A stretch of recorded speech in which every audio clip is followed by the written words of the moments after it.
Drink it in, drink it in, drink it in, man.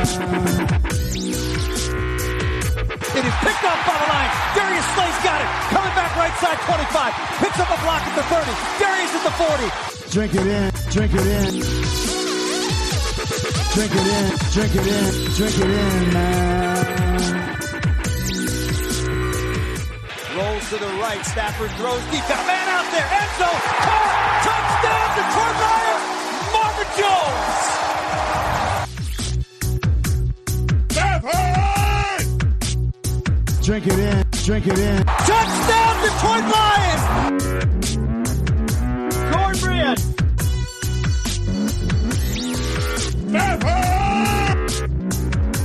Drink it in, drink it in, drink it in, man. Detroit Koolaid, what's going on, everybody? Wednesday, me and Grifka are in the house, and we're talking all things Lions. We've got a lot to talk about here on the show. It's going to be a fun show. Can't wait to do it, but I got to intro the man, the myth, the legend, the man of the moment, the one and only, Grifka. Grifka, what's going on, buddy? Oh, man, it's that time of year. Playoffs are happening, and Lions fans, we're all starting to debate who the Lions are going to take in the draft. Absolutely, man. Let's do a couple quick news and notes here off the top. So, the Lions broomed out like 8+ coaches, whatever it was, and word came out that your boy, you dubbed him. I think it's kind of disrespectful of you to call him this, but you found fun in it. Mother Goose. I don't know why you call him such a thing. I mean, the guy wears his glasses on the tip of his nose. What's the issue? But Paul Pasqualoni, as Stephen A. Smith would say, is decided, even though months ago he said he couldn't wait to keep working because his daughter, I believe, isn't going to college. He's now decided to step away due to family reasons. I mean, he wants to kick back now all of a sudden, like very convenient, I think. But no more Mother Goose. Grifko, what's your thoughts? Yeah, that was probably one of those meetings where he walked up and they're like, "Hey, Paul, you want to spend more time with your family, right?" No, I'm ready to get back to work. Let's get this started, man. Let's get this D turn around. No, you want to spend more time with your family, right? No. Who are we going to draft defense? No, you want to spend more time with your family, right? Yes, I want to spend more time with my family. Oh, man, yeah, I think that's probably verbatim of how it went down because, like you say, it was one of those things everybody was waiting on. We're going to get into it on the back half of the show. We're going to break down the Matt Pat and the Bob Quinn presser. I mean, they obviously didn't say anything that first day, but you knew stuff was coming, so they broomed out all the assistants and whatnot for the most part, and then Pasqualoni goes. To me, I mean, this was just something that, they decided to keep Quinn and Patricia. Like, these other guys, like, obviously weren't getting it done from a production standpoint, and people say, well, Matt Patricia hired these guys. It's like, yeah, that was like he was coming fresh off the Super Bowl and picking from whatever was available, and he was a rookie head coach. So, yeah, he went and got his mentor, buddy, grandpa, friend, and he got a few other people, and now he decided after year 2, hey, we need to go in a different direction, get some new thoughts, new people in here, new energy. I think that's what they're going to do. So I think all these moves are positive, and just before we were recording here, we got word that the new O-line coach, Grifka, is in the building. Hank Fraley, I believe is his name. Never really been a full-time NFL O-line coach, has some college experience. Any thoughts about him off the top? I know he had really good positive vibes in the building. I think they even did one of those post-game videos where Matt Pat talked about him losing his father as an emotional after one of the Dubskis we had. And seemed like the team really rallied behind this guy, and he looks like an O-line coach from what I saw and read, and I feel okay about it. Yeah, I know he's got experience in the NFL. I can't remember exactly how many years he played with and how many different teams, but he was always one of those. He wasn't like an all-pro guy, but he was solid. So, what do they say? Those who can do, those who can't teach. So, he could be one of those guys. He could be one of those guys to help with technique and stuff like that. So you said he's solid. I mean, if you're not terrible, but you're not amazing, you'd probably be. Yeah, he's not that great. As a player, you're saying you don't think he'll be that. I think he could be one of those guys that's just like, he's one of those guys.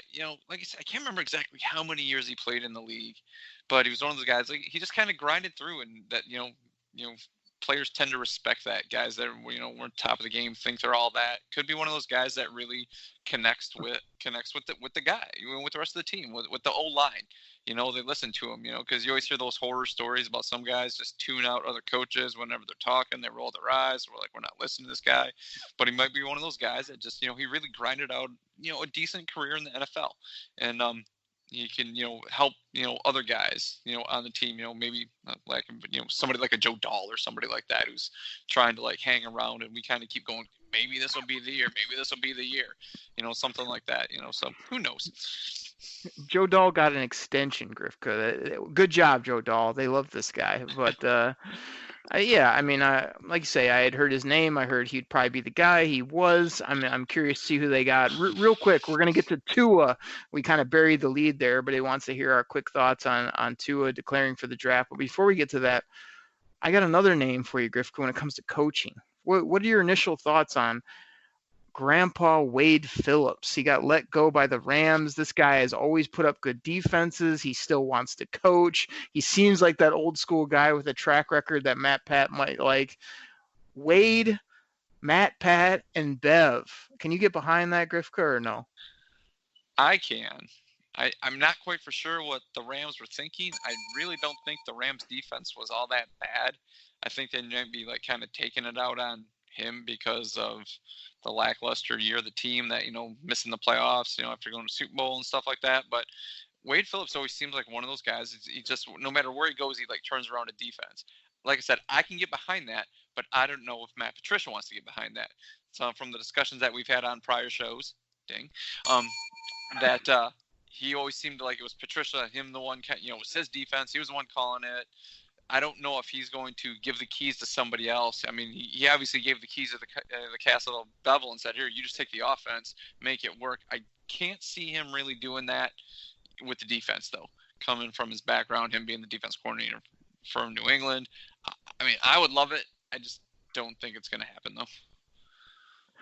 Yeah, I mean, those are the kind of things we can never really know, but my outward thoughts is kind of, depending on where Wade is and Matt Pat as far as thoughts and scheme and on defense. I mean, if they're similar, I know Wade Phillips has usually ran kind of that 3-4 hybrid, likes to bring pressure.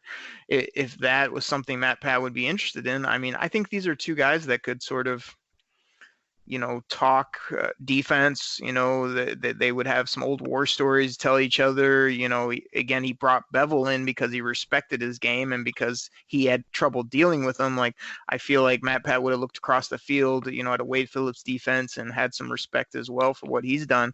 So I think it could work. I mean, unless Wade Phillips behind the scenes is sort of a guy like it's my way or the highway and old grumpy guy that doesn't want to deal with anything, and Matt Patricia doesn't think, because like I said, he's going to have his hands on the defense. So at first I blew it off like, no, I don't see it happening. And like the more I've thought about it, like if he's wants to coach, that's a good thing.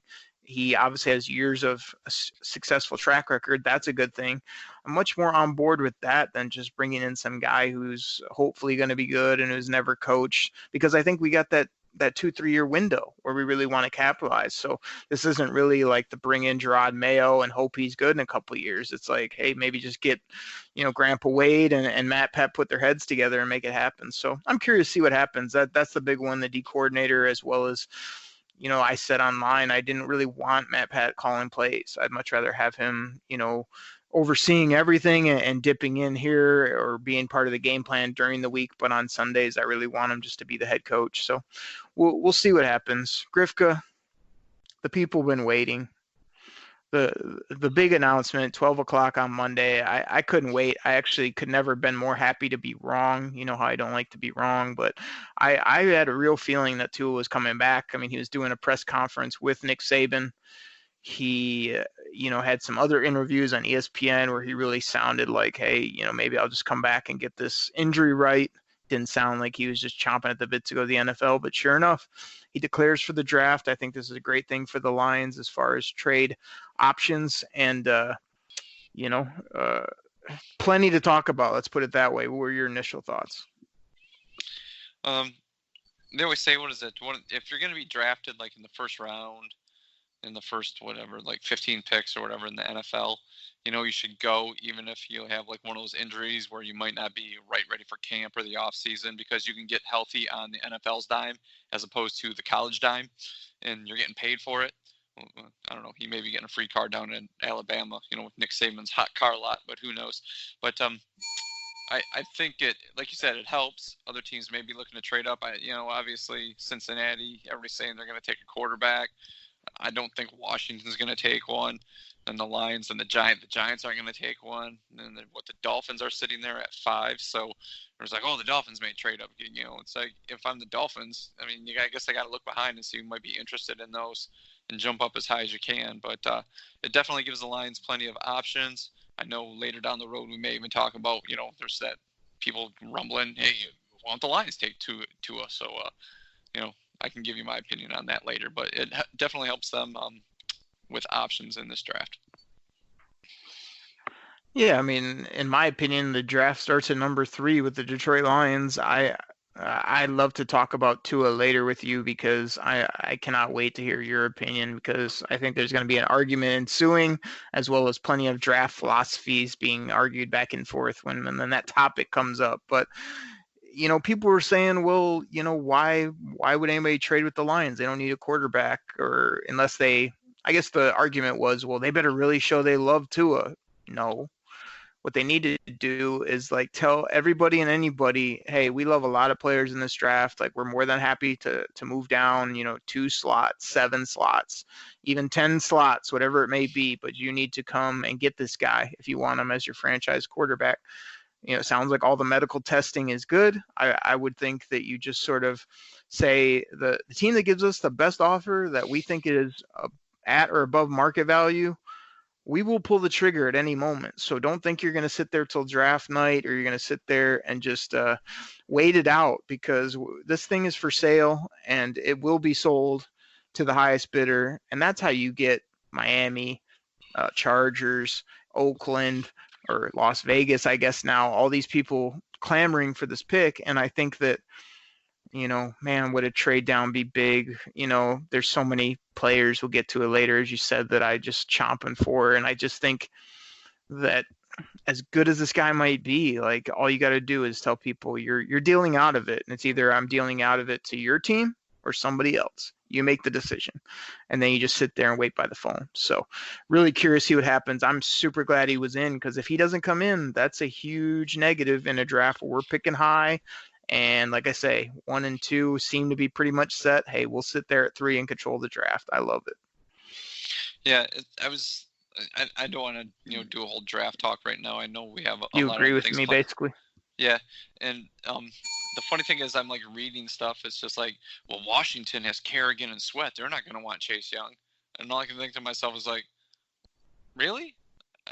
Really? I mean, it's like Kerrigan, he's still decent, but he's getting a little long in the tooth there. I mean, so yeah, I mean, unless Washington just totally gets blown away by some offer, Chase Young ain't gonna be there at 3. I mean, so okay.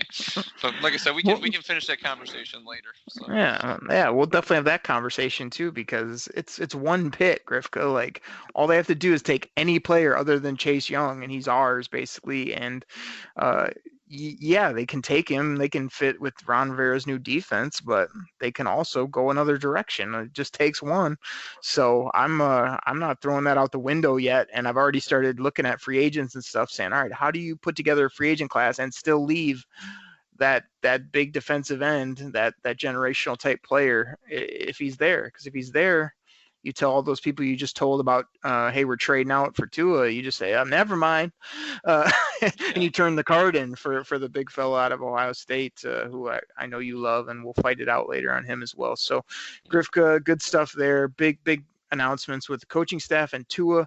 Before we take our break and we get to these press conferences, which I got a lot to say about these press conferences, Grifka, I had some fun interactions on Twitter today. I thought I'd share them with you and the people. You ready for some good old-fashioned Oakery getting just frustrated with people like I normally do with you on the show? Yeah, I love Twitter. Twitter's like my favorite thing when people want to argue, and that you can be all tough from your basement having your mom making you a turkey pot pie. So it's like my favorite thing. So yeah, I want to hear some of this.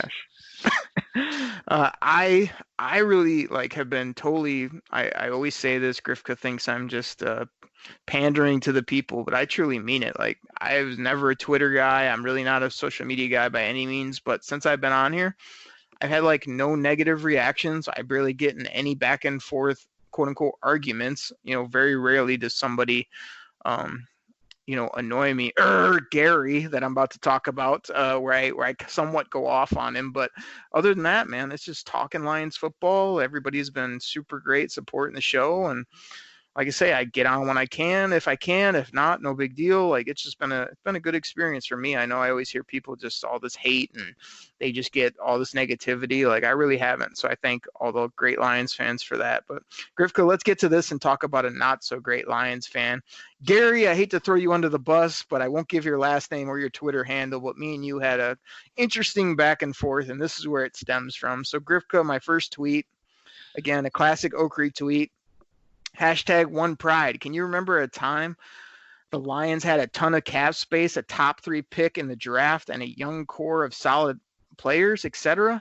I'm telling you, Grifka, I tried to get you on board with this. I'm telling you, this is the biggest offseason in the history of the Detroit Lions. Let's go. #Detroit Koolaid Cast. #Believe in Lions, my new podcast that comes out on Monday mornings. Everybody, please check that out. Going solo, talking draft. I also got Logan coming on next week and guests every week, so please support that. So I shoot that out. Grifka, that's got 126 likes, 17 retweets, 13 comments. But the one comment I want to focus on here is Gary. So Gary writes back, says every fan every 5 years. It's classic Grifka style. So it takes me about 2 seconds to write back. Here we go again. SOL fan base garbage. You say that every year. You've never won. NFL hates us, etc. Blah, blah, blah. Why play the games if they will never win in your eyes, Gary? Oh, yeah, that's right. Because they will win. #OnePride. So Gary loved that. He gets back to me. When? Next year? That's right. Next year is our year. Sounds familiar. That's a classic Grifka bit as well. So I come back with, I can't wait until we say next year, and then it is the next year. You and all the other SOL fans will have to eat your words. So annoying to hear this all the time. Why root for a team or comment if you think they will never win? Just go jump on another bandwagon. Ugh. #OnePride. Me neither, Gary says. I just hope I'm alive. Here we go. This is gonna get Grifka. I'm about to do Grifka bells for the old bits here from Gary. Me neither. I just hope I'm alive. Been 61 years. Were you alive the last time they won a championship? I was. So excuse me for being a little skeptical about the next year comment. Oh, classic stuff. So I go, here we go again. The people that bash the Lions always have to tell you how long they've been alive. No one cares. You don't get some type of credit for how long you've been watching or been alive, how many losses you've seen, etc. Either be a fan or don't. So I end with, past doesn't matter right now. Gary, of course, responds, we are fans. Wow, it sounds like something Grifka might say. We have also earned the right to bitch. Oh, boy. If we weren't fans, then we wouldn't care. Get it? Get off your high horse. Being a Lions fan takes a lot of intestinal fortitude. It all boils down to ownership, leadership, both of which are severely lacking. So go pound sand. It's a Grifka quote if I ever heard one. Don't even really get that. It's probably from the 50s. And then I put, okay, keep worrying about 60 years ago and just assume that that is what will happen tomorrow. Keep telling everyone about how hard it is to be a Lions fan instead of enjoying the good parts. Enjoy everyone feeling so sorry for you. I will enjoy my team, ups and downs included. #OnePride. Gary, the definition of insanity is doing the same thing over and over again and expecting different results. Next year, ... I forgot that old bit. This is me again. I forgot that old bit. Add that to the SOL Lions fan. Gary's Arsenal. Ugh. Insanity is people who use that comeback as a crutch. But when you actually look up insanity, that isn't even the actual definition at all. So frustrating. Gary ends it with a classic. I've now beat him up. I've now taken him to task. He has no comeback. He puts, I know, but it fits this narrative. Oh my gosh, Grifka, that's classic. I love the team, but I hate the team. They'll never win. I've been watching for 50 years. You don't know because you're younger. You're only positive because you just don't get it. And then when I just crush him on a bunch of things, oh, well, it fits my narrative. I'm out of breath. What do you think about that back and forth, Grifka? I don't have many of those, but I thought that was entertaining enough to read on the show. Yeah, that's pretty interesting. I mean, first of all, Gary, much love, brother. I feel you. Much love, my freaking ass. That's why I almost throw you off the show every other week, because you say that same garbage in that same tone, and then you come on the Koolaid Cast acting like you love this team. I do, man. Surprised you haven't. The Detroit Lions are the girl with the curl. That's all. They're the little girl with the curl, man. It's just like, oh, come on, I'm great, and then just they do something. It's like, what the heck are you doing? It's just it's just that sounded eerily similar, Grifka, to I don't know this. What the hell are you doing? Yeah. Yep. So that's why, like I said, that's why I love Twitter, love back and forth. You don't get credit because you've been watching for 50 years. You don't get I would disagree with that statement, but once again, of course you would, because you're the same sad sack of crap that thinks, oh man, they lost 50 years ago and they lost 2 years ago, so why would this year be different? Because this is a different year, Gary. This is a different year, but Grifka. You've hung out that long. You've hung out that long and stayed with it. He doesn't stay with it. Listen to all of his tweets. Why stay with it if he's going to sit there and complain? Go away. Go root for the Patriots then. What do I care if you're just going to sit there and play this sad sack? Where's my sad music when I need it? Man, just play this under Gary's every word when he's at work, at home, just talking about the Lions. Oh, I love the Lions, says Gary, while this music plays in the background. Oh, they're my favorite team, yet they'll never win. Oh, the ownership needs to sell the team, and we know that'll never happen. Yeah, Get the heck out of here, Gary. I'm not one who's they'll never win. I'm not that guy. I just, it's just... Because you're the guy that will, and you'll say that until they win, and then you'll be happy, because then you'll say, I told you so. That's what these people do. I never say they'll never win. I'm not that guy. Complain. Oh, they're winning? Where's the parade? Where's my jersey? Get it out of the closet. No, I'm just like... Oh, yeah, I'm not like that. Gary. I'm not was it you always talk about when you go to your family get-togethers and you'll be sitting there watching the game, and then one of your family members will stumble into the room and the game's 10-7, the Lions are losing. They're like, same old Lions, and then they just turn around and leave. I mean, right? It's terrible. Yeah, it's ridiculous.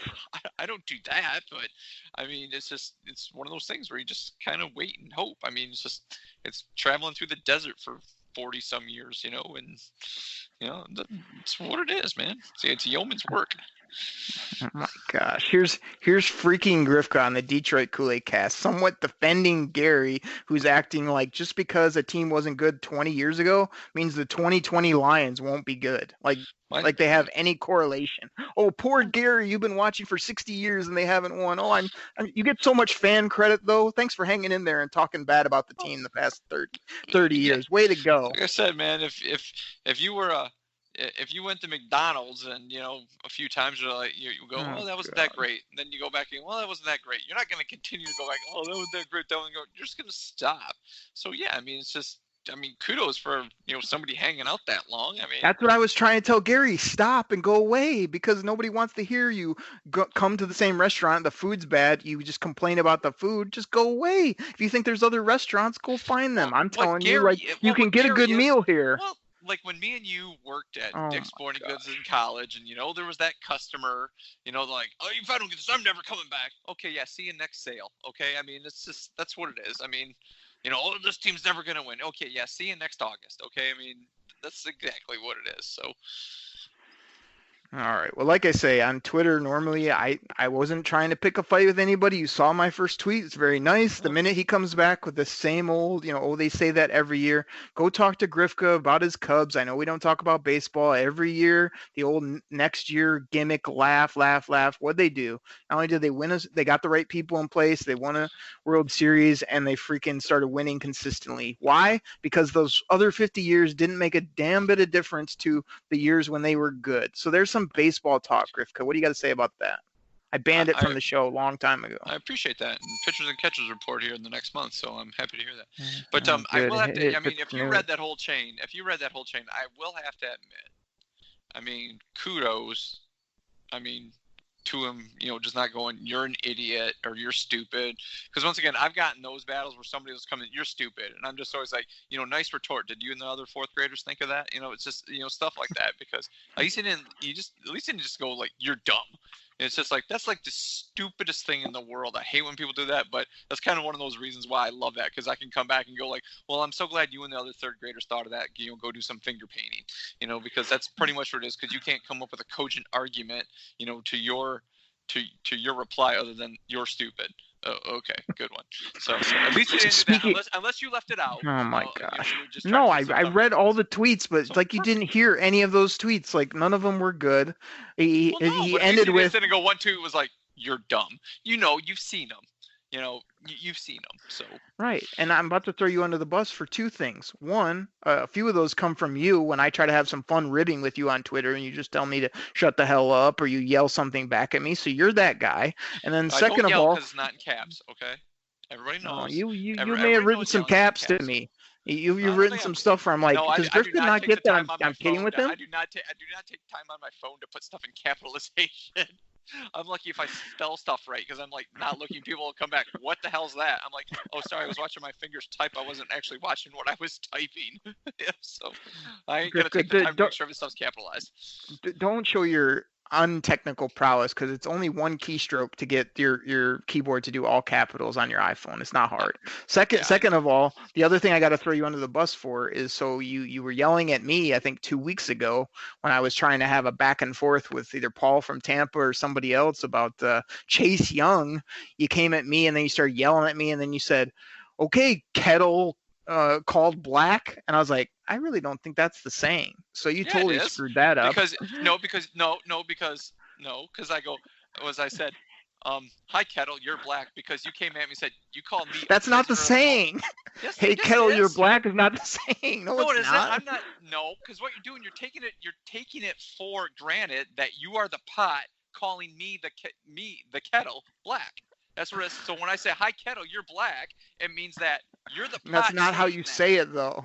No one ever says, hey, Kettle, you're black. That's not how you say it. That's the pot calling the kettle black. But yes, that's the saying. I know that. But when you just say, hi, Kettle, you're black, you're taking it for granted that everybody already knows that saying. So once again, I mean, I know you don't use cliches in your uber vocabulary, but still, that's what it means. But you called me a prisoner of the moment, so me saying that back to you is that because you are a prisoner of the moment. Okay, right there. It's just like when something happens and ESPN shows a highlight, they're instantaneously like the greatest thing since sliced bread. So, and it's like, oh my God, this guy's awesome. Okay, yeah, got you. Hold your water there until he does something. So yeah, when I say, hi, Kettle, you're black, that's what it means. Kind of like a prisoner of the moment. I know plenty of people who say it that way. Go ahead, keep talking. What? I know plenty of people who say it that way. Kind of like a prisoner of the moment that was trying to tell me Chase Young wasn't that good because he had 2 to 3 bad games to end his college career. Kind of like that prisoner of the moment that got lost in all the other things the guy's done, and he's an absolute specimen. Kind of like that, where I said that. See, this is why it doesn't make sense, because we're talking about that and that cliche, and then you just say, hey, Kettle, I'm black. Like, it makes no sense. So, like, hi, Kettle, I'm black. It's hi, Kettle, you're black. God, no one has ever said it that way. No, if I would have used, if I would have used the my phrase, friends say it that way. I mean, I've heard plenty. If I would have used the catchphrase and you would have came back with that, maybe. But I've still never said, hey, Kettle, you're black. That's not how it's said. It's pot meet kettle, or like everybody pot always starts kettle. with the That's phrase. Not even close. That means there's a third person introducing the pot to the kettle. That makes 0 sense. That makes even less sense than the way I said it. Here, Kettle. I think you have this friend. His name is Pod. By the way, you guys are both black. That doesn't work. There's a third party in this. There's like an arbiter or something. No. I swear that's how it's said. Hey, when somebody says something that's the same thing, you say, hey, Pot, meet Kettle. You don't say, hey, Pot, you're black, or hey, Kettle, you're black. That doesn't make sense. No, because the saying is that's the Pot calling the Kettle black, and everybody knows the Pot is already black. So the comeback to the Pot meet Kettle black is, hey, Pot, meet Kettle. Okay, so nobody says the cliche that way. Nobody. Nobody says, hey, Kettle, you're black. That's never been said. Here, I'm going to give you one right here. I want this conversation to go to the way of the dodo, okay? Boom, there. Yeah, we got to take a break. This may be marked for edit, but we'll see. The other thing is, don't waste 10 minutes of my time standing up for Gary. We had like almost 200 other people, quality fans, that agreed with my tweet, and this guy's going on and on, doing SOL garbage, doing poor me, doing we've never won, sell all the gimmicks. I mean, I went and belled him about 10 times. Like, how many more gimmicks do we got to read off? He hit them all. He hit them all out the park, and then he ended with the insanity line, which makes me laugh because that's what everybody always says. It's not the definition. And then he bowed to me at the end and basically said, well, yeah, you're right. I was wrong all along, but it fits my narrative. Like SOL, like I love being SOL guys. So thanks, Gary. Really appreciate your fandom. Thank you. See, you brought him over, man. Nice job. He just caved. He's like, yeah, okay, I got you. We need to tell Gary to do some of this. Drink it in, man.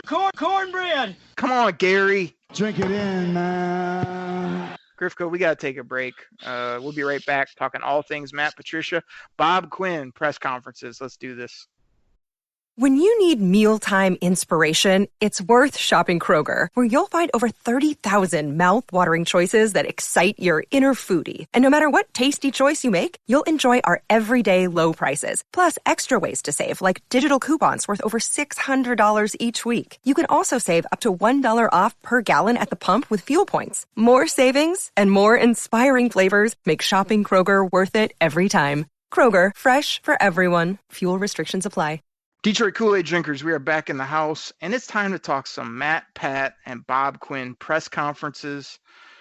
Grifka, I got a ton to say about this. I took like 2 pages of notes. I don't even know how I'm going to get through this. Did you even take the time to listen to these? Did you hear our head coach, our general manager, or did you just show up to the show like normal? I showed up to the show like normal. I figured so. I wanted you to have this platform because your love for these two is outstanding, and you have good pad level, and your resolve is awesome, and you're gonna get to pick and shovel out this winter and keep digging. So, Grifka, my will is outstanding. Your negativity is the absolute opposite of that. Grifka, let's do this. Matt, Patricia. I've been a fan for 40 years, man. I'm owed something. Get the hell out of here with that. Grifka, don't interrupt me. I got some things to say here. Matt Patricia press conferences. Here's what I've got on a couple of my notes. Matt Patricia got up to the podium, and he did an 8+ minute opening monologue. Now, most people would say, here we go. Here comes the coach cliches. Yes, he ran down some cliches. He ran down some very open, empty type answers, all the things that would frustrate not only me, but most fans sometimes. But when you really break this down, I took little bullet points, and a lot of the stuff he said to me makes sense. So if you don't get caught up in the frustration of what he said, if you think about it, what he said makes sense, and hopefully they will do this in 2020. So let me hit some of these. In his opening part, he talked about this team cares. He said they care for each other, and it's genuine. I think that's important because we've all know NFL teams. There's teams that don't care about each other, or it's just fake. He talked about consistency is key. I felt like this team in 2019 lacked consistency on both sides of the football, all over the football field. He said they need an edge. I put that in quotes. He didn't even really know or how to define it, but he just said they need that edge when it comes to winning those late games, winning in general, and he was hoping to find that edge. He said they got to take care of the ball. They got to turn it over. I talk about that every week on the show. That's what wins and loses football games in the NFL, and they have not taken it away enough, and they continue to give it away just enough to lose. He said they got to limit penalties. That's another obvious one. That was one that continued to hurt them all year, and they didn't get it right. He followed that up with saying there was a lot of things that they worked on, and they would get fixed, and then they would be fixed for a couple weeks, and then it would be unfixed, where they would come back up again. I think that's a big issue. I think that's something you can point not only to coaching, but to the football players on this team, that the head coach and his coaches shouldn't have to get something simple as penalties or, effort or whatever the case is, get that fixed, get the running defense fixed, and then 3 weeks later have it just go to pot again, as our early conversation or argument noted. Like he said, don't make the moments too big, which again, like, oh, whatever, that everybody says that. I think that's true for this football team. I felt like late in the games, moments got too big. We kind of got over our skis and we lost some games just because a lot of young players, a lot of just mistakes that cost us games because they were probably trying to do too much or just were afraid of the moment, whatever it was. Experience and confidence is needed. That came to like, hey, these young guys need experience. They got that. But winning and playing well is what breeds confidence. He also talked about he felt like there was a foundation and a culture already laid now, kind of like that this first year and a half, 2 years, whatever you want to call it, is where he laid that foundation, laid that culture, got rid of some guy, did what he needed to do to sort of feel good now going into year 3, that he feels like that foundation and culture is laid. He said he's excited for 2020, which, again, you can take it as lip service. I felt like it was a genuine comment that, hey, this is much more as his team now than it was 2 years ago. He's excited about the future. And the one thing I'll give this guy, I feel like he is a hard worker. He is a smart guy. So he said, back to work starts with me, time to get better. And he said it starts right now. So I don't see this guy taking a ton of time off. I see him sort of getting at it from a coaching staff, free agency, draft, and then really getting revved up to sort of get his guys back healthy and get rolling in 2020. So those were my bullets just off the intro before he even took questions from your boy DB and the guy that I now like to call the slouch up there in the front row. You got any comments before we get to some of these questions and answers that he had about the bullets I hit on or some things that were said there? Yeah, I think the biggest thing is, like you said, there was a little bit of coach speak in there, but, starting right now, I think he kind of knows it at this point that next year is going to have to be, I guess for lack of a better term, coaching for his job if he wants to remain a head coach, at least here in Detroit. As we've seen, it seems like when head coaches leave Detroit, it takes them a long time to either get mentioned and, as another head coaching candidate or interview somewhere else. So, him getting back to work right now, looking at it, I guess sitting down, maybe looking in the mirror, realizing what needs to happen for this team. I'm not saying get back to 6-10, 7-9, but actually, playing those meaningful late December games, last couple of weeks of the season where you're not trying to, backdoor your way into the playoffs, but, clinch that division. So it's all good speak to hear. And I still think there's a lot of guys on this team that are on his side. And I think that's a positive as well for this team. Yeah, I'm with you there. So let's get some of these questions. So like the first question out the gate, not surprising by the guy that comes in with the TMZ questions, just wants to hit the home run right off the bat. He's like, so you talk about all these things like, but how are you actually going to fix them? Like he wants him to lay out an exact plan of how he's going to get the run game fixed, how he's going to fix some of the things on defense, like how he's going to physically do this. This is my problem with the media is they ask these open-ended questions that they know you're not getting a very good answer to. So he asked this open-ended, Matt Pat says it's all about self-scout right now. Got to just finish the season, disappointing season, got all these things to worry about, go back, self-scout, everything from coaching, players, scouting, trying to prevent injuries. He just went down the litany of lists and it's like, that's the obvious and that's the smart and that's the right answer. Is like, okay, the season was terrible. Now it's over. Now you start from the ground up. You go back, you watch all the games, you sort of dissect all these things that cost you, which again, a thin line between winning and losing, and he just ran it down, and people were like, oh, that's not the answer I want. I want these clear things. It's like, that's the answer that makes sense, is just start. You got a whole off season now to get this together, and it starts right there. So the next one I had is that he said, I think this was Mike O'Hara.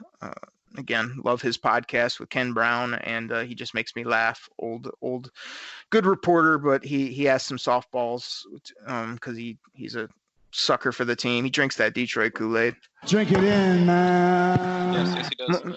But Mike O'Hara, if you're listening, please give us a call at 989-272-3484. Once again, number 989-272-3484. You'll talk to Huge, but you won't talk to us. I don't get it, man. You scared of us? Come on, we're here for you. Man, that'd be great to have Mike O'Hara on, especially after a couple of soda pops at the casino. That'd be great. So Mike O'Hara asked him, hey, do you think you really just need another like really top end defender or player on that side of the ball that can make plays just by his sheer talent, be on the opposite of Flowers, whatever it may be?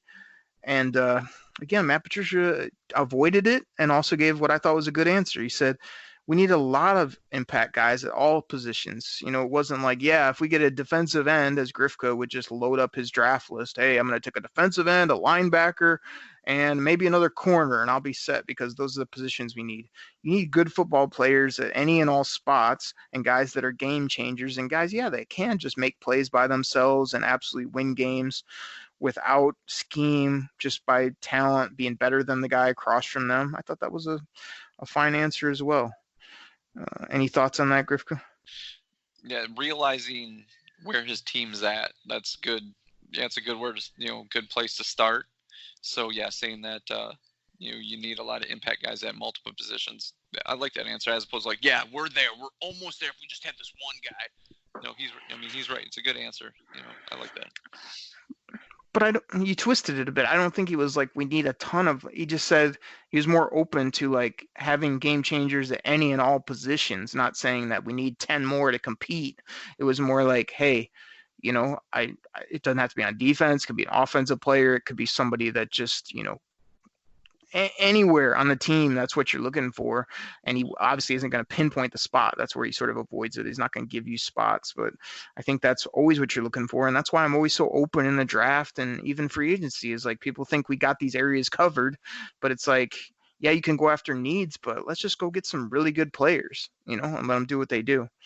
Let me rumble through a couple of these, Grifka, and then we'll get your thoughts. He was also asked about, of course, what went wrong this season? Please tell me in one sentence or less. He, of course, said, it hasn't been one thing. Of course, there's a multitude of things. He kind of ran down, did his normal from that standpoint, from this standpoint, did his whole thing where he just danced around it, but said it's a litany of factors.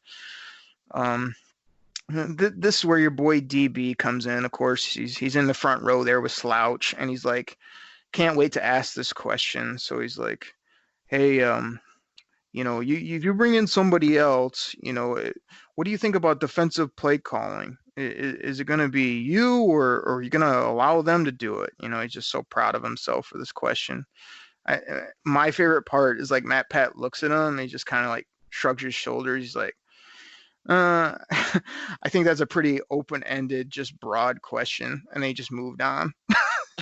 So like total avoidance, and like, I'm not going to give you anything, DB, you freaking DB.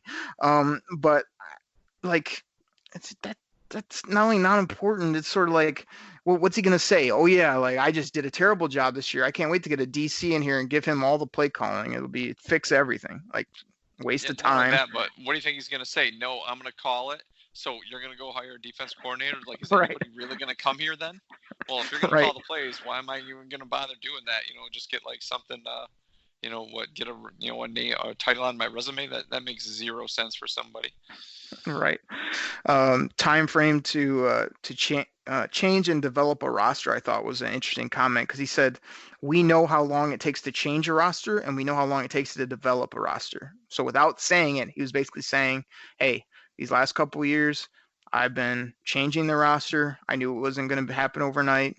We know how long it takes to develop not only the roster we have, but guys we're bringing in. It also doesn't happen overnight. but I felt like he was sort of saying, now we're closer than when we were when I came in here, and it was country club city, ping pong nation in the locker room, as well as had to turn up the juice on these practices and the running and all the stuff he's done. So I thought that was an interesting answer. Griff, I got so many notes here. We got to get to Bob Quinn. Let me just ramble through. So I put need to improve the team. He just straight up said it's not good enough, and I wrote here in big bold letters, finally, was that hard to just say we're not good enough? Like all year he danced around, like I don't want to say anything bad about our defense.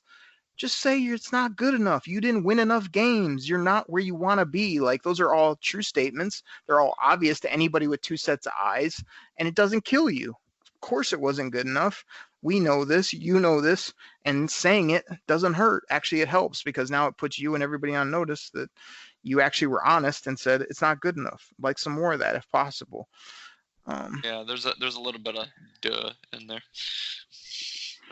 Griffka, are you queuing up your own soundbite, which I played for you right before this show? I mean, this is a new Griffka classic. This was Griffka talking about a replay that was obvious, but I shortened it up because I think we'll be using this from time to time with, unfortunately, things that Bob Quinn says here in the second part of this press conference, but the Lions and their opponents. So here's the new Griffka drop, everybody. Drink it in. It's like, duh. It's like, duh. It's like, duh. So, yeah, I mean, you could say that, like, oh, it's the obvious. But my thing is, like, finally they're pointing out the obvious. You wouldn't say, well, we did this. He's like, it wasn't good enough. It needs to get better. Just, yeah, obviously, but thanks for saying it. He went on to kind of say they were so close, but they weren't able to finish. Again, that's a big statement we're going to hear a lot, is being able to finish. Didn't name anybody, didn't really call anybody out, but also acknowledged that they lost a lot of games late, and that needs to change to get over the hump. He told the team the good and the bad that day after the Green Bay game.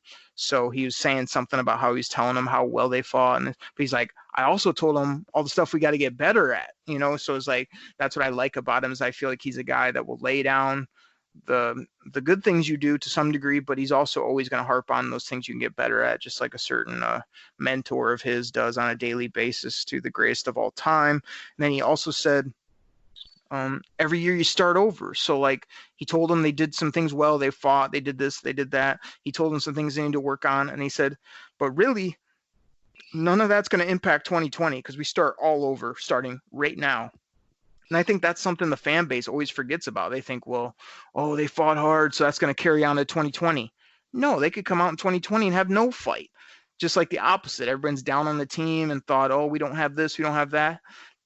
That doesn't mean that's going to be the way it is next year based on who's here. You're going to turn over 30% of the roster. So I thought it was good to remind them, hey, none of this carries over. Like, we don't start anything off of what we did really. Like, it ends right now.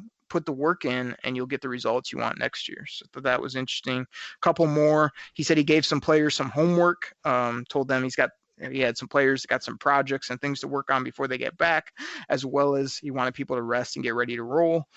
And then your boy Slouch to end the presser. Of course, he's just waiting, couldn't wait to ask this. Probably laying down in his seat with a pillow or something. He said something to the effect of, "So you guys say you had a lot of injuries, but so did Pittsburgh. So they were able to do decent. Why weren't you?" Something to that effect. Matt Patricia, of course, what does he say? Which I love, was basically a backhand to Slouch. He goes, "Yeah, I can't really comment on Pittsburgh because." Hey, guess what, Jabron? I'm not Pittsburgh. But he said that, yeah, they had injuries. They fought through some of them. Other ones they couldn't fight through, and they just got to do a better job at that from roster standpoint and all these other standpoints. And he just sort of gave the, basic answer after that. But, like, we're not comparing ourselves to any of these other situations. Like, what we went through this year, I think, was abnormal and crazy, and it was what it was. So that was the walk off there, and like I say, just sort of answered, I thought, pretty honestly, pretty matter-of-factly, and also with a lot of dodging like he normally does. Yeah, why would you're not going to say anything, how come Pittsburgh did it and you guys couldn't? I mean, you're not going to mention anything because that's going to be a soundbite for somebody. Look at why in Pittsburgh doing, that's just dumb. So yeah, he did a nice job dancing around that one. Let's get to Bob Quinn. Grifka, as I'm about to get to it, I see pop up on my Twitter. Hey, Fire Patricia just replied to me. Oh, I'm sure that'll be a great reply. Again, Lions fans are like, hey, on my Twitter, I'm going to put Fire Patricia, but go Lions. Oh, I'll never understand it. All right. Can I lay this down for you? This one I got some issues with, as well as some good stuff coming out of this one as well. So if you go on YouTube or you go on Lions website, Bob Quinn started out, there was about at the 4:30 mark of this presser, the video starts getting yips, which to me, like, again, hold on. I think I got music for that. Grifka, I think when it started having yips, there might be a little something behind it. I feel like when it started yipping up was maybe when he was misspeaking a little bit, or maybe things they wanted to hide. I could not find a feed that did not have these cutaways on some of his answers. So there's your conspiracy for the day. But anyway, so he starts off his presser. I felt like it was, let me say this right so people don't get it wrong.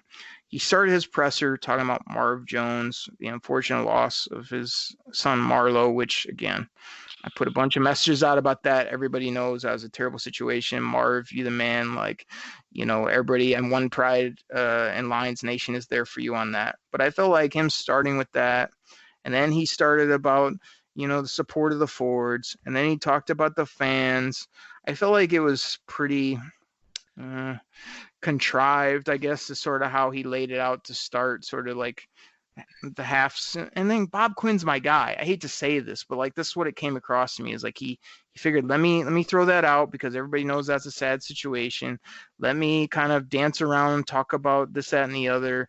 Tell the fans who are with us thank you, and screw you to all the people that don't love the team, that type of thing. He just sort of laid out this beginning, which I thought, like, I was just looking for more upfront football stuff off the top. But like I say, I mean, the other side of it is, yeah, I think he should have came out and said something more public about Marv Jones earlier. He doesn't have to wait till his presser to do it. And I know the team did it and whatnot, but like I say, I don't want that to be misconstrued. But I just thought his whole beginning was sort of laid out in a way that would somewhat benefit him in this presser, where I just wanted him to come and stand at the podium and start with, this year was very disappointing. We feel like we had a much better football team. They did not play that way based on lots of factors. We're going to get it right. We're going to fix it. What questions you have. That type of thing would have been much more upfront and not as set in like, let me lay this out, A, B, C, D, E. Any thoughts on that off the top? Yeah, that was the, how can I put this?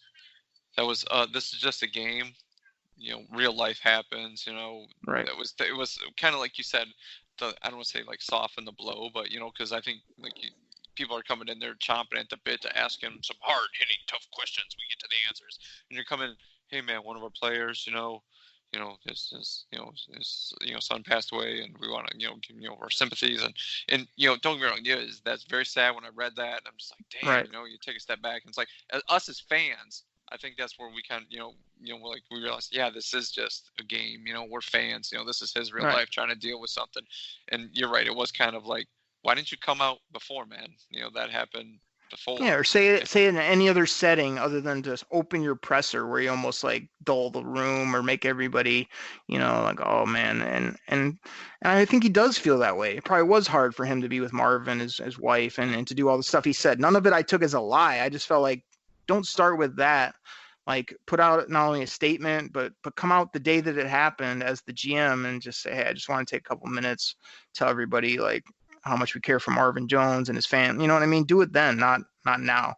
And then transition into all this other crap. It was like, okay, I got that out of the way at the top. Now let me do all this other rigmarole and then talk football. No, that's not what I wanted. So anyway, now I got some ranting and raving to do about Bob Quinn. Again, he's my guy. Support him. I think he's done pretty well in the draft. A lot of people hate him, whatever. But so he does that. One thing he said off the top too was, he said he thought they played well early. So do I. I think they played really well early in some games, even if the record didn't show it. Maybe through 7-8 games, I still think for those first 5-6 games they were really rolling till injuries went in.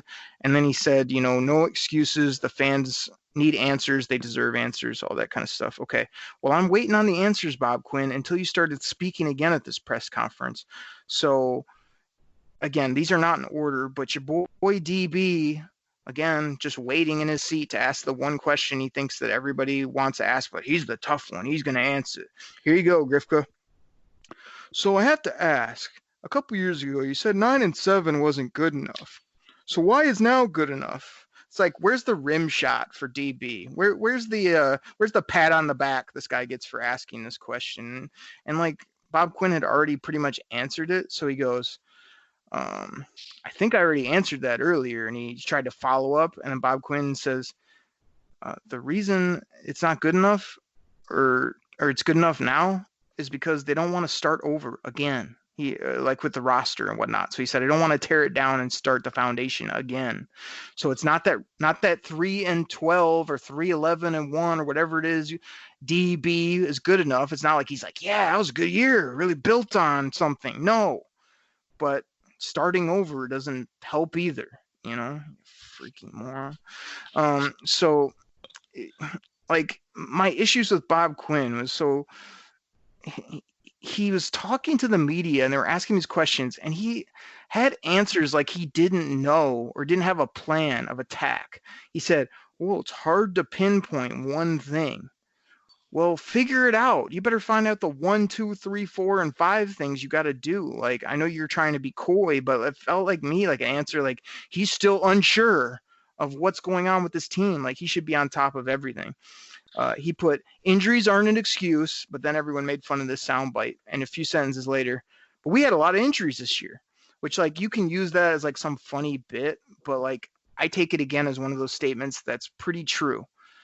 Injuries aren't an excuse overall, but this team had a freaking lot of injuries that they had to sort of overcome. Some of them, with their own doing towards the end of the year with IRing a ton of guys. He then mentioned that, hey, we had 16 guys on IR. That's a lot. Okay, well, probably 8 of those you put on IR late in the year when they probably didn't really need to go there to either get sympathy or to make it look like, wow, 16 is a lot.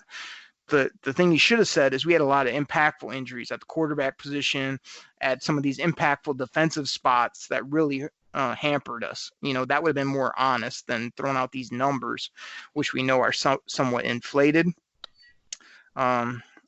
What are your thoughts, Grifka, so far? I got some other things to go through here. With the question of, with the answer of it's hard to pinpoint one thing, and like you said, it makes it sound like you're still kind of lost, still kind of grasping at straws. It's you're the GM of the team. I mean, you're the big enchilada, and I was watching a movie one time. It was an old war movie, and it makes me think of this. There's a point where like this guy he just like, I guess for happenstance, he becomes like the highest in command in the area. So all these underlings are kind of asking him, what are we going to do? What are we going to do? And he's like, I don't know. And so like an old salty veteran guy pulls him off to the side afterwards and goes, you can never do that in front of your guys, because it just doesn't instill trust in them. Like you don't know what you're doing. So to give an answer like that, it's really hard to pinpoint, just kind of like sidestep your way around it. One, I mean, they're professionals, professional football players. I get it, but it's like one of those things just like, then just come with, oh, we had the IR, we had all this. It's more like you said, it's just kind of excuses. You're not instilling hope, and like you said, that's not his job to do that. But, to get like fans, we are in the right direction. Stop calling for a head. We got it. This is what we're going to do.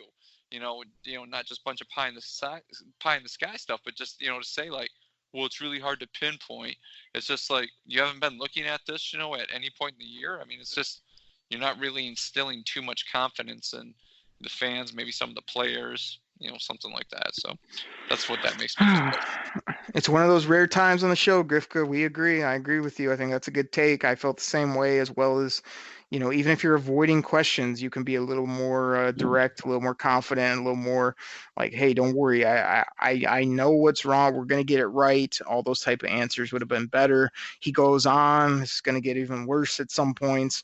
Ken Brown asked him about never spending on a backup quarterback and this, that, and the other. And he said, which I don't know if it was a slip up or what, but he said, yeah, he gave the reason why, but then he said, yeah, there might be something we look at in the future. So to me, that was a tip off of, that you may see a better backup, or you may even, that may be hey, they may be open to another quarterback option because, then he follows it up with, oh yeah, he's real confident in Matt Stafford's health, which, like, when he said that, he did sound like a confident GM. They were asking him, yep, talk to doctors, talk to Matt Stafford. I feel great about where he's going to be and him moving forward. End of answer. Thank you. That's what the fan base needed. That's a confident answer by a confident, good GM. He talked about, what if Deshaun Hand didn't miss the whole year? Everybody, I hate when people use this phrase, Griffco, but I'll use it. Everybody poo-poos that. Like, they're just like, oh, Deshaun Hand, maybe he's not that good, or he's injury prone. Like, I think that was a big cog of their defense that really didn't play more than, one game or so, if that. And it's just sort of swept under the rug. They asked him about the Diggs trade, and he said he thought it was the best thing for the football team.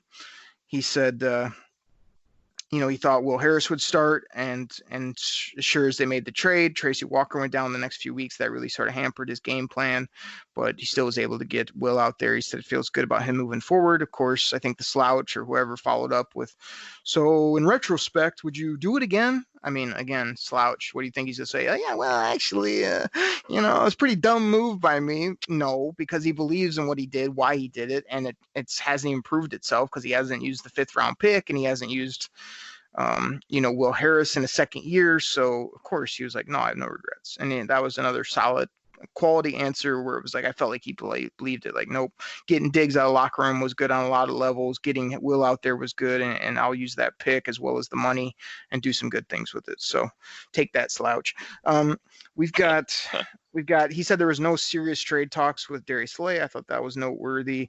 They asked him again, well, you're going to have to pay him then to keep him here. He said, hey, people, I don't know if you've been listening, but about 8 questions earlier, I said I don't comment on people's contract status or player agreements. That's just ridiculous. Nobody does that.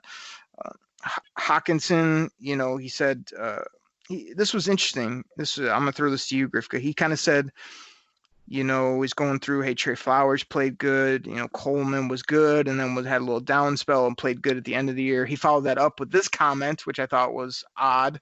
He said, so I think I'm good there. It was like, okay, you just said a player played really good, then slouched, and then played okay or good towards the end. So I'm good at slot corner. Like, I think you're good because you paid Coleman $9 million and you're basically, he's your guy. And I do think he's a good football player, but you're never good, Bob Quinn. That's what you tell the people. Hey, we're never satisfied. It's always competition, all that. I mean, I could have done a better presser than this guy in some sense. I think we're good there. That's awesome. Yeah, we're good. We're set. Yeah, that may be. I may have to pull that if I can find the audio and get it for a drop. So when I finish my statement, yeah, we're good there. It's like back in the day. Hey, do you guys want Deion Sanders? No, man, we're good. No, we don't need that. We're good. We had guys that played up and down. We're set, dude. Oh, Grifka. I know we're going a little bit longer, but we got to get through some of these. This is what I wanted to throw to you, actually. So he went through, of course, Flowers, good. Coleman, yeah, we're good there. And like pumping himself up. These are guys he brought in, but also guys I do believe in as well that'll be good moving forward.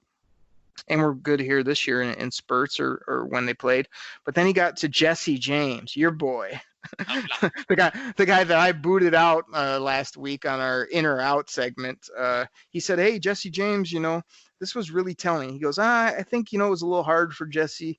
We went ahead and drafted Hawkinson. I feel like he was a little bit, I wrote the word sad here because that's the impression he gave, that Jesse James was sad about that.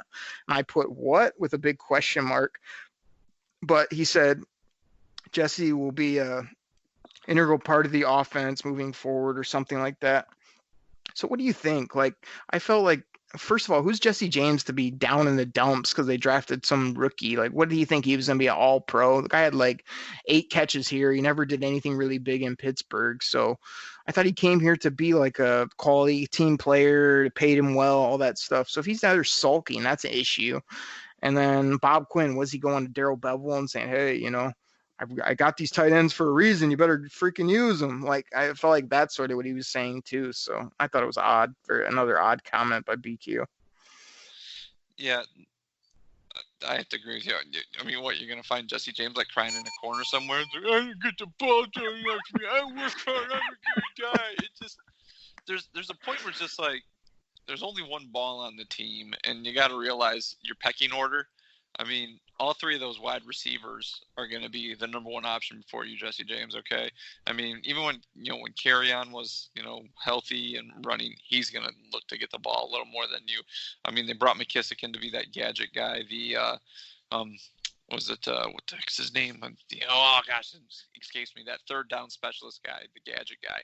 He's going to be that guy. So, I mean, yeah, you got to outperform a rookie who's learning it. And yeah, he's a rookie, so they want to kind of showcase him and stuff like that. But if you can't do that, buddy, that's on you, dude. I mean, you're a pro. You know the ropes. I mean, you got to, look in the mirror at that point. Yeah, that's your boy, Jesse James. You had him starting. He's gonna be the man. Outlaw. All right. He's going to come back. Outlaw, big chip on his shoulder. Yeah. We got a couple. All pro. Oh, I'll be watching them. That's for sure. Want to see if I can get a discount coupon for about 50% off. Would be nice. You're gonna see him in Canton. He'll be the one taking the tickets, but yeah, you're gonna see him in Canton. Welcome to the NFL Hall of Fame. All right, so this continued again.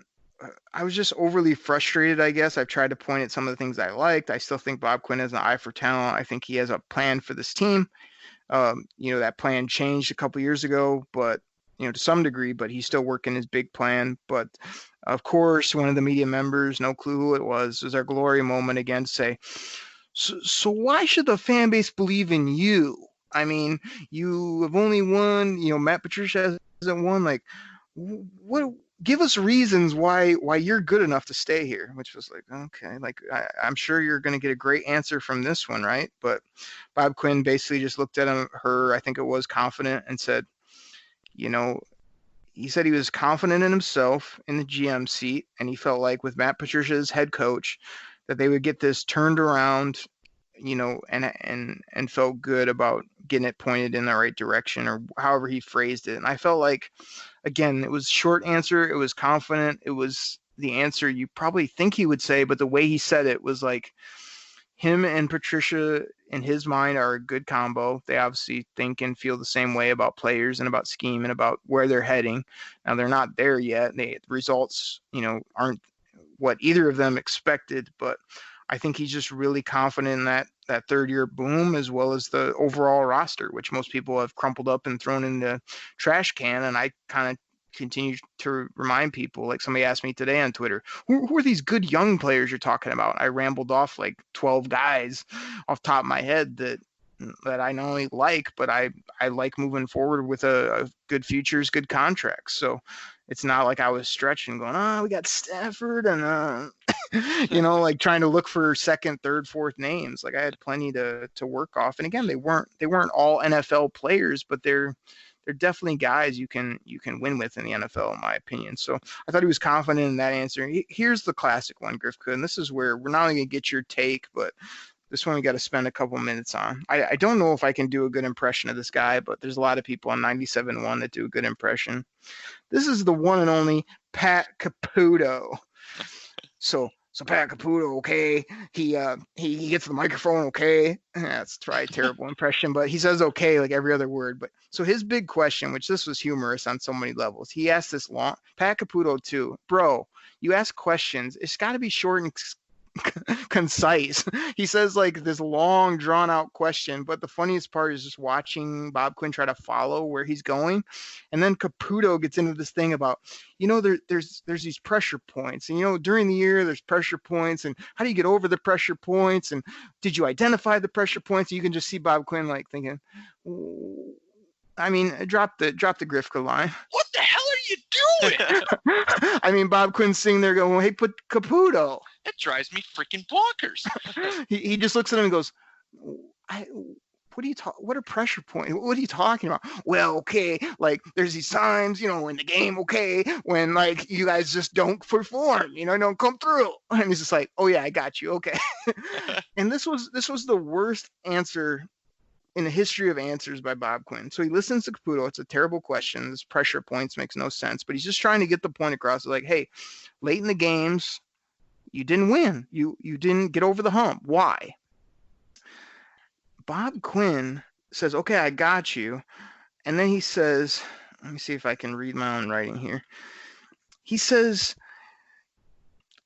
like, he phrased it like this, because I wrote this down. This was at the end of his answer, but this is the point I want to get across. So he said this answer, hey, I thought we were better. We kind of, if it was one thing, we would have had it fixed now. But he ends his answer because Caputo follows up again with another 2-minute question where he's like, it's kind of the it's kind of the $1 trillion question, okay? It's like why this franchise hasn't been able to, win in those situations, okay? And he's like goes on and on about Quinn shaking his yeah, I know they've never won. We get it. Like he's not oblivious to the history. Pat Caputo's going on. And Bob Quinn's answer to this long drawn out ridiculous pressure point BS, why can't you win? Detroit's never won question. He looked at him dead in the eye and said, Pat, we're trying to figure that out. I promise you. What? You're trying to figure that out? You're the freaking GM. You're an NFL GM. Like you act like this guy brought up something new you had never heard before. And you're like, yeah, I'm going to go work on that one. Or thanks for bringing that to my attention. Or, hey, I know what you're talking about and I have no freaking idea. Like, what do you mean? Like, we're trying to figure that out right now. Like, I just wanted to grab him through the screen and say, no. You tell him, hey, do I have to answer for Bob Quinn? Do I have to start tweeting him answers, Grifka, so I can help him out there too? You look at Pat Caputo and you go, Pat, I realize this franchise has never won. I realize the last couple of years we have not been at the optimal or even close to the level that I or Matt Patricia expect.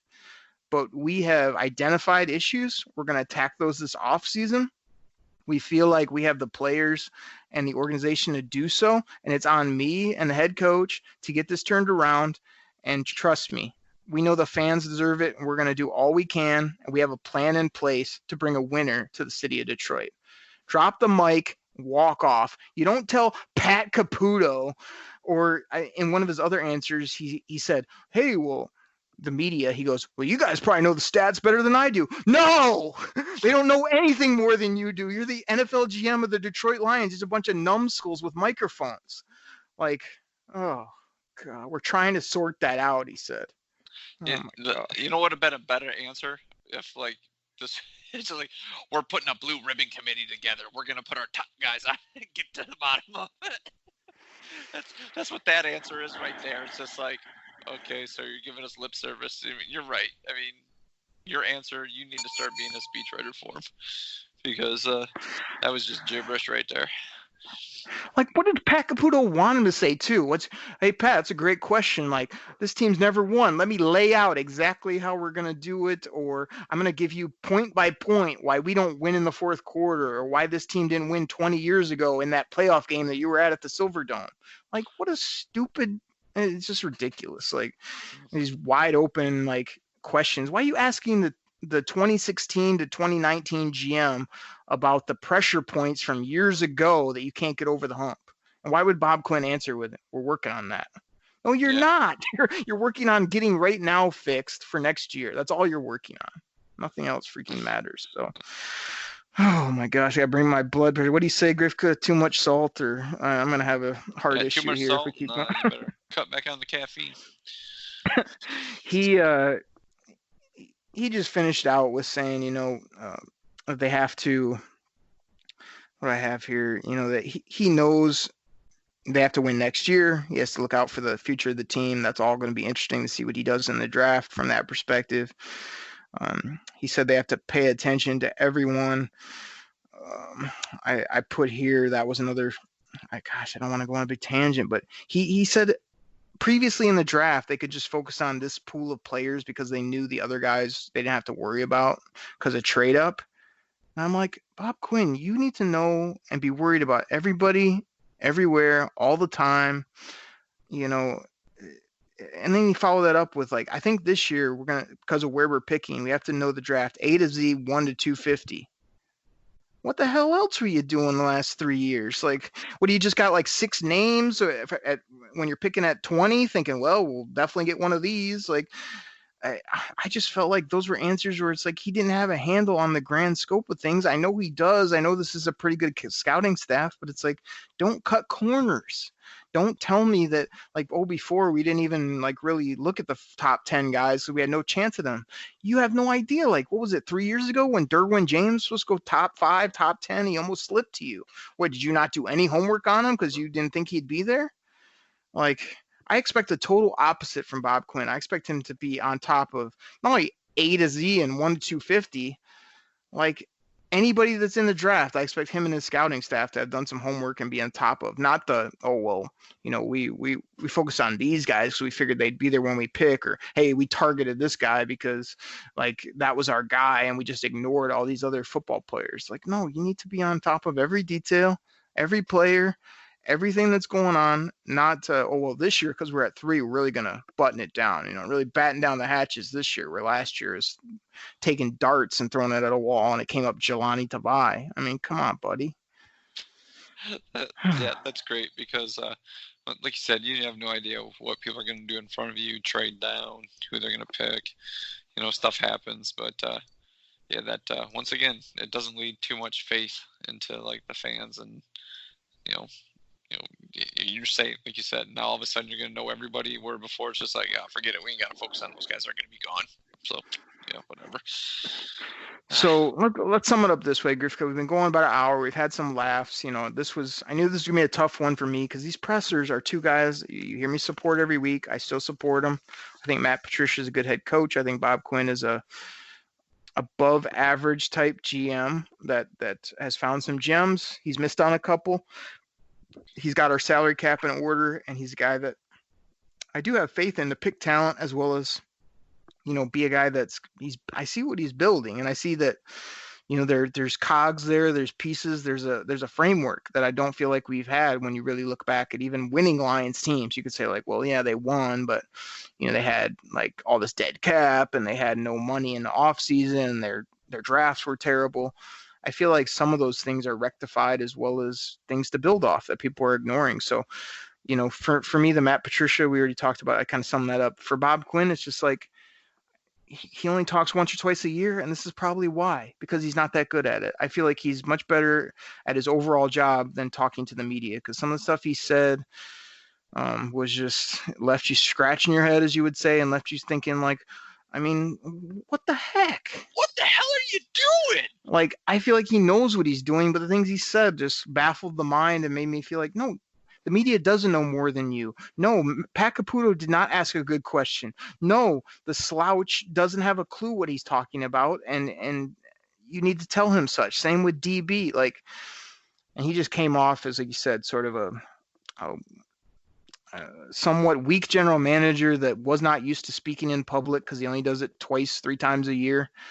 But I still think he's going to put together a pretty good team despite what he said. And I really want to see the actions too this year. Like, stop acting like everybody has this high value. You could have had Kenyon Drake. You could have had some trade pieces. You didn't do it. Now you're picking at the top of the draft and you have some trade partners.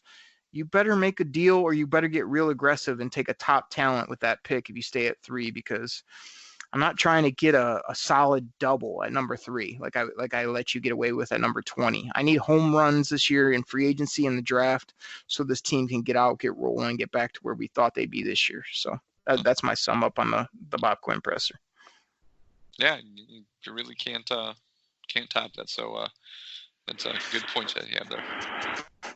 Sounds good, man. Grifka, like I say, we went a bit longer, but I thought it was a good show. I really want to talk about that. I thought it was important, and we're going to come back Friday. I know you got some really good stuff people are going to love, and my Believe in Lions is next Monday. It'll be me talking NFL drafts, so people are going to get my my top probably 15 players. I'm going to work through it. I'm going to give you guys some scenarios to think about. I can't wait for that show. And Grifka, there's only one more thing left to do. And that's what the people always want to ask you, and I have to do it every time on the show, but I enjoy it as well. Grifka, do you have anything else for the people? Nope. Perfect. Thank you, everybody. Appreciate you so much. Thank you for being so kind and positive on Twitter, except Gary. And we had fun with him. We talked about Tua. We talked about these pressers. Good show, fun show. Drink that Detroit Kool-Aid. Drink it in, man. Eat the cornbread. Cornbread. And thank you so much for listening to the Detroit Koolaid Cast. Take care, everybody. We're out. Pack the bag. Start the plane. This game is over. It is over. What a comeback by the Lions. Drink it in, man.